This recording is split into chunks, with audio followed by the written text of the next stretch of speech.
Tran and I are primary partners. That's the terminology we like to use. We're partners in life. And crime. Oh, don't say that. Oh, sorry. I'm indicting myself. God. I was in our second room working. Caleb and our friend were in our bedroom. I had to get something, so I walked in. And they were in a very nice, sweaty, sexual position. And I was like, oh, y'all look really beautiful. And then I told Caleb that I was going to the grocery store.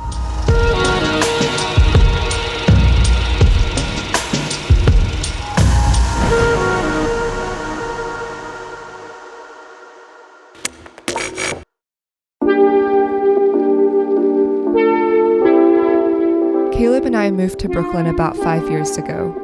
After 2 years, we decided to open up our relationship, and we started recording PolyChat last year.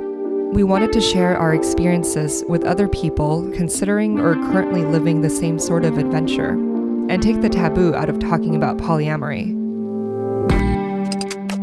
Welcome to PolyChat, a heart-to-heart about polyamory. I'm Caleb. And I'm Tran. We're going to answer some questions we received from our gorgeous listeners. So the first one. And it was right about at the 2-year mark when you asked that question that changed our lives. You know, that's a really difficult topic to bring up when you've been with someone for 2 years in a different kind of relationship. I think we both, after 2 or 3 years in a monogamous relationship, start getting that kind of The itch. And in previous relationships, it was like that was the sign that it was time to go, but I just didn't want to go. Yeah, and, same. And so we just had to find a way to make it work so that we could get our needs met and still be with each other. Yeah. What are some benefits of polyamory? One of the best parts of being non-monogamous and in an open relationship is that you really get to meet new people and really get to develop strong relationships and connections with them, and you really learn a lot about yourself and about another human being. And you're not held back because you want the same for your partner. I mean, we're all human beings. We all want to fuck. A lot of people can find monogamy like isolating because you have these feelings and you want to act on them, and the relationship can explode because of a infidelity. It's no fair to keep bird caged. What's more touching, a beautiful bird you have stuck in a cage who's whistling listless tunes and looking out the window longingly? Or a bird that you don't own but comes to your windowsill every morning and sings a nice little song to you, and you're like, oh, I wonder where you've been, bird, but I'm glad you're back. Oh, that's such a sweet metaphor. Oh.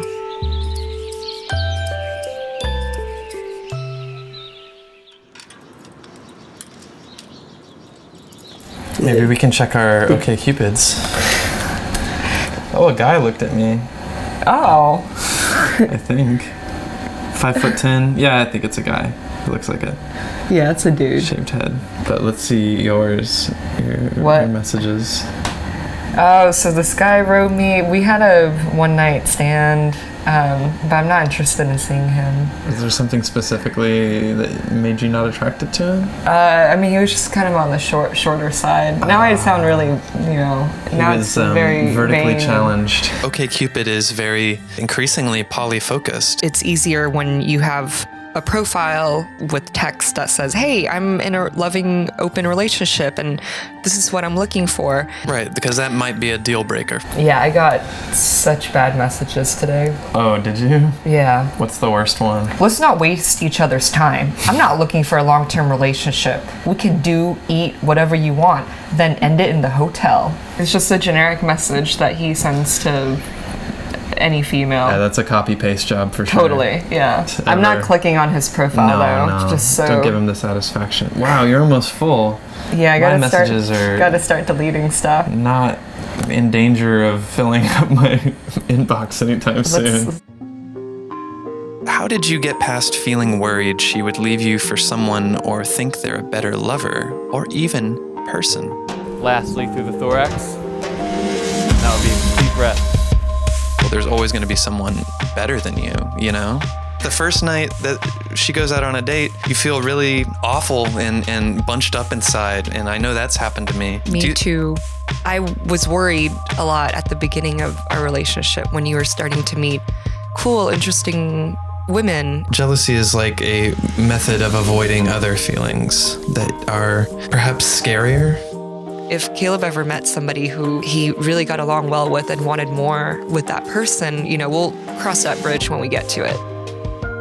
I want him to be happy.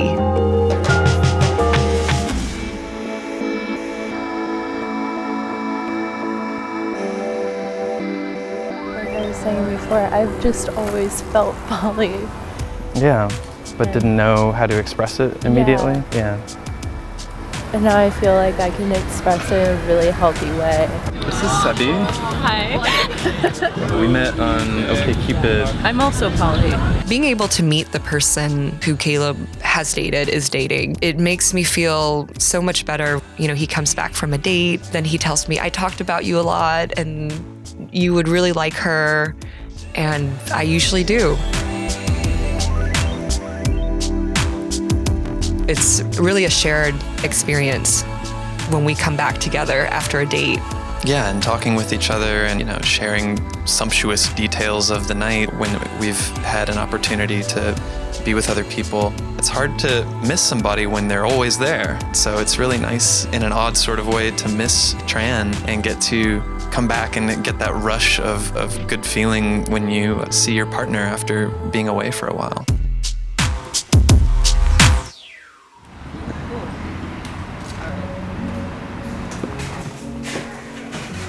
I'm excited to see Serge again. He's like a really awesome guy. We stayed up till like 5 or 6. What? No wonder. Yeah, you were so tired. I thought about texting you, being like, "Hey, do you mind coming back later?" Did you get a good massage out of the arrangement? Yeah. Tried to give him one, but I was melting. Yeah. Melted. He'd already churned you into butter. Yeah. Yeah. So, would you like a glass? Yes, please. Cheers. Cheers.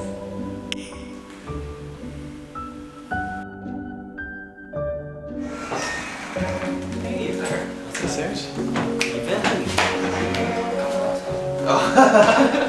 Yeah, so the question was, how much detail do you divulge to each other about your dates?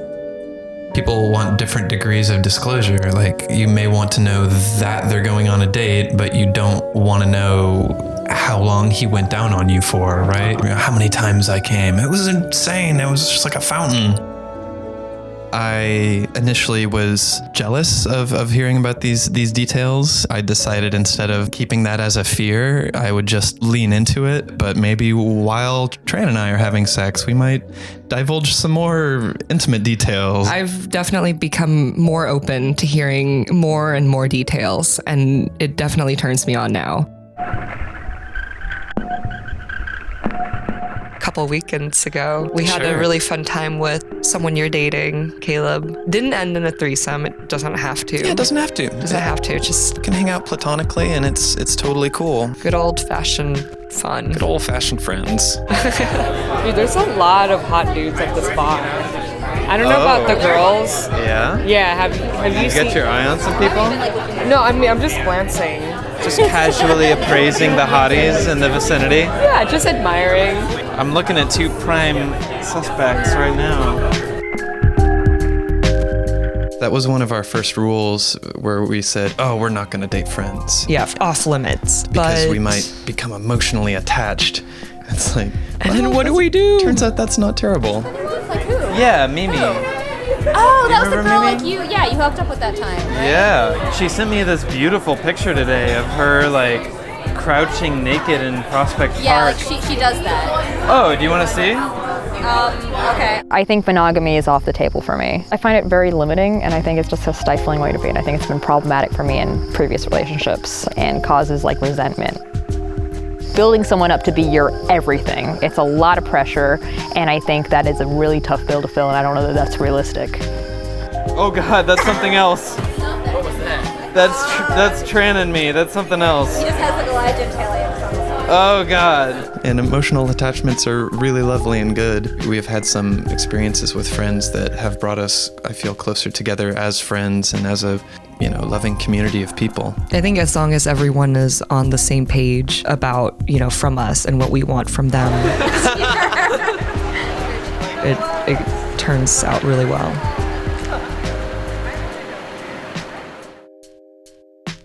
You dated? Yeah. For a hot when second. we were in college. Yeah. Whoa. And then we decided we would be better off being best friends forever.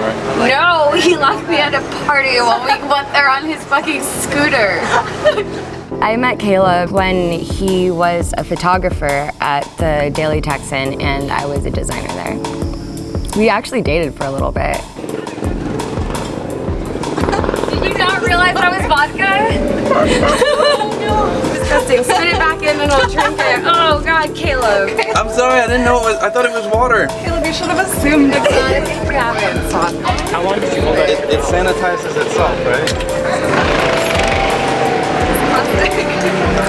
I have never been in a polyamorous relationship. I'm not sure if I could be in one. It takes like a great deal of maturity to be able to have that.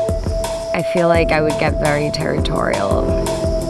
They invited me to be on their podcast, so I went over to their house to record the podcast, and we all got really drunk and we're talking about threesomes, and then we ended up having one. Honestly, I thought it would be weird, like hooking up with my friends, but afterwards we all just like laughed and went to a party.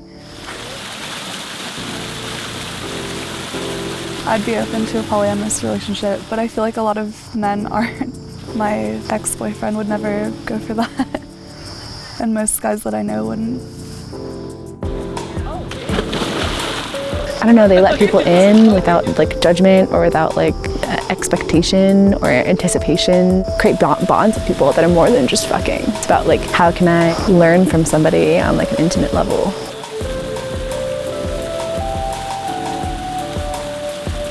I think I'll always have the desire to meet new people and form new connections, and it'll get more interesting as we get older. And hopefully when we're in our 70s and 80s and all of our bits are drying up and stuff, we'll just have a really close-knit group of friends, and we'll just all be really cool old people who have reminisce about our crazy days of youth. Yeah, I mean, if relationships are like water, and when you're single, you're just this flowing river traveling across the landscape, closing off your relationship is kind of like becoming a stagnant pool of water. It might be nice at first to have this private lake, but... Ugh, mosquitoes galore. Mosquitoes. Ugh, yeah, you don't want those. Going out and bringing in new sources of water, new tributaries, we keep it fresh and keep the water churning and always interesting. Did you see this as an experiment? Long-term, short-term, finite in nature? Sure, I saw it as an experiment when we first started. We're probably going to be doing this for a while. I think it could work. I think we've been making it work for 2 years. And it doesn't matter that we do it with other people because we have our own special moment that will never be altered or taken away by either of us doing the same action with someone else. I'm really enjoying this experience. You know, we're taking it by the day, exploring different relationships. Yeah, polyamory is about exploring many different paths, so it's just a choose your own adventure book of possibilities. We're all looking to build lasting, valuable relationships in our lives, and that's why we're taking this road less traveled. So I think that's going to do it for this episode of PolyChat. Till next time. You would stick your penis, stick it deep into the mouth of the autoblow. Use lubricant, guys.